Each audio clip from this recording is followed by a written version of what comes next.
At first, it looks like nothing.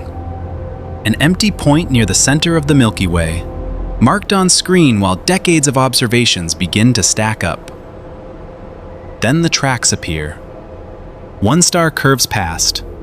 Another follows a different path. Year after year, the lines keep building.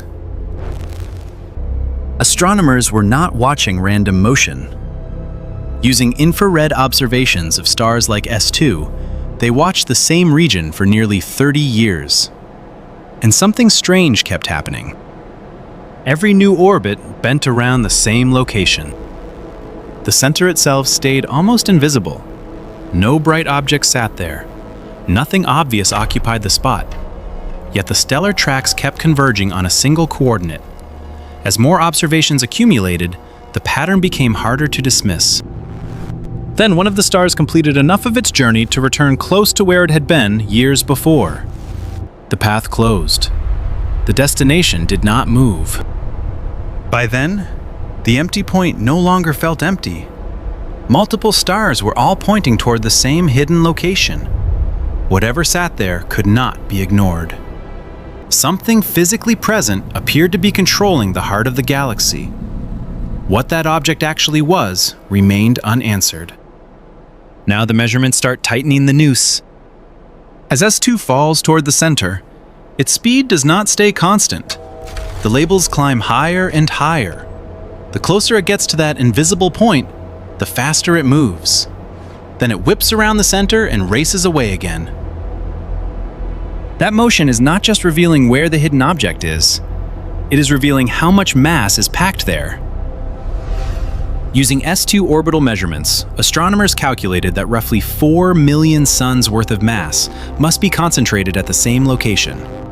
On screen, the mass estimate grows while the target region stays remarkably small. At first, there seems to be an easier answer. Maybe it is a dense cluster of ordinary stars. Maybe it is a swarm of stellar remnants crowded together near the Galactic Center. But the numbers keep stripping options away. A star slingshots around the empty point faster and faster as it approaches. The required mass stays enormous. The allowed volume stays tiny. The safe explanation begins to fail. Pack that much ordinary matter into such a compact region, and the cluster should not remain stable. Objects would collide, scatter, or disperse. Yet the orbital measurements continue matching the same invisible source.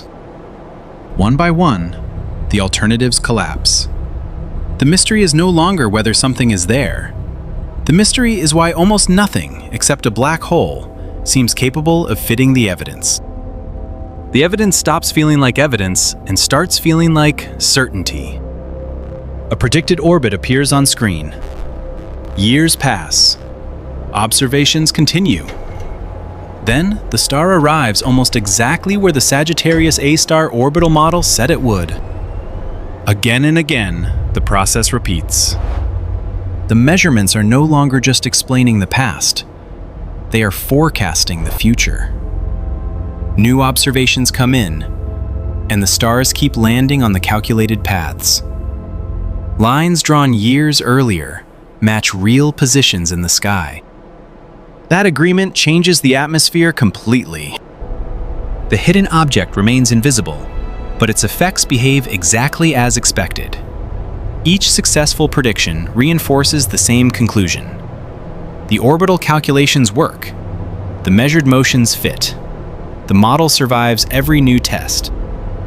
Confidence grows because the observations keep cooperating. What began as a strange concentration of mass now appears understood. The black hole explanation seems to account for the motions, the speeds, and the repeating paths. There is no obvious failure. No competing explanation is waiting in the wings.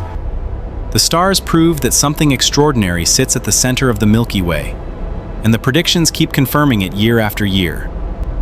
For a moment, the case looks finished. The mystery appears solved. Then the assumption breaks. Place Sagittarius A star at the center of the Milky Way. The orbital measurements still work. The surrounding stars follow the pattern astronomers actually observe. Everything feels stable.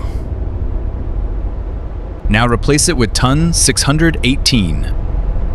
The position stays the same, the galaxy stays the same, only the black hole changes. If a black hole were just a black hole, almost nothing important should happen. The object would be different, but the larger structure should remain recognizable. Instead, the picture changes immediately. Ton 618 is thousands of times more massive than Sagittarius A star. The moment that monstrous mass takes over, the black hole's zone of dominance expands. The boundary of absolute control pushes farther and farther into the core, reshaping the destiny of millions of stars. The change is visible. The boundary of influence pushes farther into the surrounding stellar population, pulling stars that were previously shaped mainly by the broader galaxy under the absolute control of the central object. And that is the contradiction. The Sagittarius A star mass measurement was never just identifying what existed at the center. It was defining how far that center could reach. As the influence region grows, vastly more stars become dominated by the black hole itself. The apparent stability from moments ago no longer feels secure. The measurements suddenly carry a different meaning. The Milky Way does not merely contain a black hole. The Milky Way depends on having this particular black hole mass. And that raises a far more consequential question. Return to the original Sagittarius A star stellar orbits. The same curves, the same repeated paths, the same invisible point at the center. At first, those motions seem to answer a single question: what is sitting there? Now a second image appears beside them. The Ton 618 comparison overlays the scene. The stars are no longer moving through the same environment. The Galactic Center begins to look fundamentally different. The region controlled by the central object spreads outward, reaching deeper into the surrounding stellar population. That is the meaning hidden inside the measurements. The galactic core depends on the mass of its central black hole. Different central masses produce different orbital environments. Side by side, the two galactic centers no longer resemble variations of the same system. They behave like different dynamical worlds. The earlier interpretation is no longer enough. The observations did reveal a hidden object, but they also revealed the limits shaping everything around it. The reach of gravitational dominance grows with central mass, changing which stars remain primarily controlled by the black hole. Change the black hole enough, and you change the galaxy it inhabits. Those stars were not only tracing an orbit around Sagittarius A star, those stars were measuring the galaxy itself.